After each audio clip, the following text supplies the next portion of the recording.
Today is a drive and talk with the Thrustmaster T598. You may have watched my unboxing video, which I published, I guess, a couple of days ago, 3 days ago. I'm not sure at this point by the time this goes up. But there is an unboxing video. Some people enjoyed it, some people were offended by it. But I will say though, it did pretty well. It's getting quite a lot. It's getting a lot of views. So on that measure, it has been a successful video. Now today, I'm just going to talk about the force feedback, what this wheel feels like in use, those qualities. I'm not going to go through anything I've covered in my unboxing. This is all about the drivability of this wheelbase and the sensations and how it's been like for just past 2 days. I've used it. I put a few hours into it, and I've got a good measure of this now. I've got a good bead on what's going on here, and I have to say positive. The first thing that's noticeable with this wheelbase is how smooth the wheel rotates. There is no cogging. Wheelbases, typically direct drive wheelbases will have some element of cogging, which varies from brand to brand and model to model from a brand. So sometimes it's really not noticeable and it's really a non-issue, even if it's there. And sometimes it's a little bit more noticeable on some wheelbases. So it does vary. So it's not all equal. But the thing about this wheelbase is it is super smooth, which is very nice for a 5 Newton meter wheelbase, particularly because you don't want anything to interfere with the force feedback coming from what is a lower torque motor. So anything that sort of like adds a bit of layer of interference to the feel is going to eat away at the force feedback detail. So you're getting none of that. It's just a very, very smooth feeling wheel, and I really like the detail that's coming through the force feedback. It's very clean, it's crisp, it's layered. You can feel all the track details, the little bumps, the undulations, and of course the curbs and grass and all that sort of stuff. It's all there, lots of nice detail there. I'm very, very pleased with the quality of the detail. It's a very drivable wheel because you just feel everything. The only thing that might be disappointing for some people is because it is 5 Newton meters, the weight of the wheel has a limit. You go into corners here and it hits a peak. With a higher torque wheelbase, you get more progressive feeling of the loading forces because it just has more range, because it's more powerful. Where here it does kind of hit its limit, and it's not as if it's like super light. It's certainly fine, but I personally like stronger force feedback for that particular purpose. When I'm pushing the car into corners, feeling that loading, you get a better feeling of the stability of the car and the grip of the car. But I can't say I'm struggling with this wheelbase at all. There's certainly enough sensation there because the clean sort of clarity of all the other details is coming through very, very, very well. There's also, also the wheel is reacting to my inputs as I change direction. The force feedback, of course, is going to be, affected because the car's being affected, and that comes through instantly, very, very quick. So it does feel like my connection to the car is good. I feel like I'm driving with good, precise control. I've got no complaints about that. So yeah, this is an enjoyable direct drive wheelbase.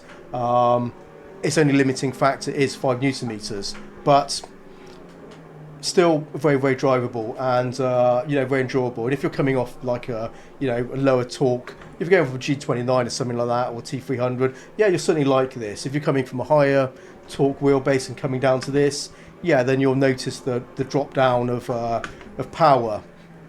But you can get used to it. I've got used to it. It hasn't taken me too long, and I'm enjoying this ride. It's a lot of fun. It's very enjoyable. One thing I do notice about this wheelbase, this motor, which I will demonstrate. Let me just get back on track. I was going to restart the race, but I don't need to for this particular demonstration, is there's a lot of oscillation from this wheel. So I just need to get to a bit of straight track and get some speed up, and I will demonstrate this. And it's particularly bad on this wheelbase, more so than any wheelbase I've ever used, is the oscillation, it really, the wheel goes out of control incredibly quickly when you let go. Now, it's not unusual for the oscillation to be, to have this sort of effect from wheelbases, but normally you can see how quickly I lost control, and I really didn't have a chance to grab it. It's literally almost instant. And this is one of the better cars to drive, where it's probably easier to control as well. Jump in a Formula car, and it's just basically you let go of the wheel, instantly the car turns around. So it is quite bad. And I even tried using damping and friction in the wheel settings, because normally that's what you use to kind of get rid of the oscillation. It did absolutely nothing. It was just as bad. I felt the friction and I felt the damping was there, but it did nothing to settle the oscillation on this motor, which was quite surprising.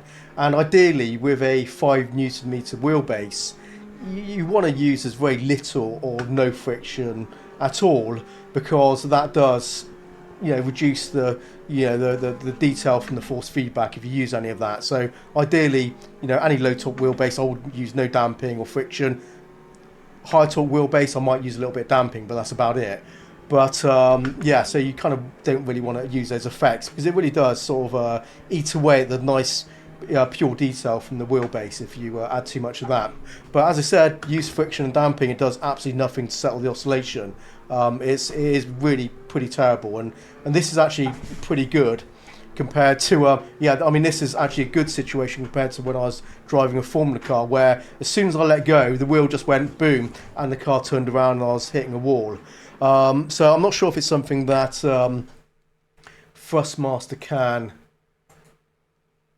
correct or improve in a firmware update. Maybe they can, but of course you're going to keep your hands on the wheel, so it shouldn't really be an issue unless you're someone that does for some reason let go of the wheel. Then you're going to be in trouble with this wheelbase. But that's the only kind of real kind of problem I found with this wheelbase here. The other thing I want to bring up and talk about is the Overshoot feature, which Thrustmaster do tout as some sort of like big feature, and it's not quite what they claim it is, unfortunately. Now, it does work, and it is in the wheelbase. So in the wheelbase settings, there's 2 options. One is called low boost, one's high boost. These are 2 separate settings, and you can set them both. You can set either of them or both of them up or down, +2 or -2. 0 is like the baseline, and this does change the strength of the force feedback effects, not the weight of the wheel, not the counterforce weight, but these effects like grass and curbs and collisions. So if you raise it, then you do get a little bit more strength from these effects. However, it's not as if they're kind of doing they're changing them massively. It's better to use them and put them on +2, and it feels better than it is using baseline, but I don't feel like they are doing anything more than what a 5 Newton meter wheelbase should be when you have them on +2. In other words, when you're using the Overshoot feature, it doesn't feel like it's doing anything more than what a regular 5 Newton meter wheelbase should be doing. So it kind of feels like it's not actually there for any good reason, because it feels like now I'm using the Overshoot, I'm using it +2, and this feels like what I would want from the effects. It doesn't feel like it's increased or enhanced beyond a 5 Newton meter wheelbase. Now, to test that, I did actually put on my Moser R5 just to get an idea if I was either if I was onto something or if I was completely wrong. And I can actually tell you that the Moser R5 is the same. It's the same amount of power that I'm getting through the effects, the same sort of strength for these details. It's no better on this wheelbase than it is on the Moser R5. And in fact, on the Moser R5, you can increase those effects to even higher level. They have a feature in the software called the force feedback equalizer, and you can increase it up to 500% on those effects. It gets a little bit too much if you overdo it. It's a little bit rattly, but you can do more with the Moser wheelbase than you can do with this one.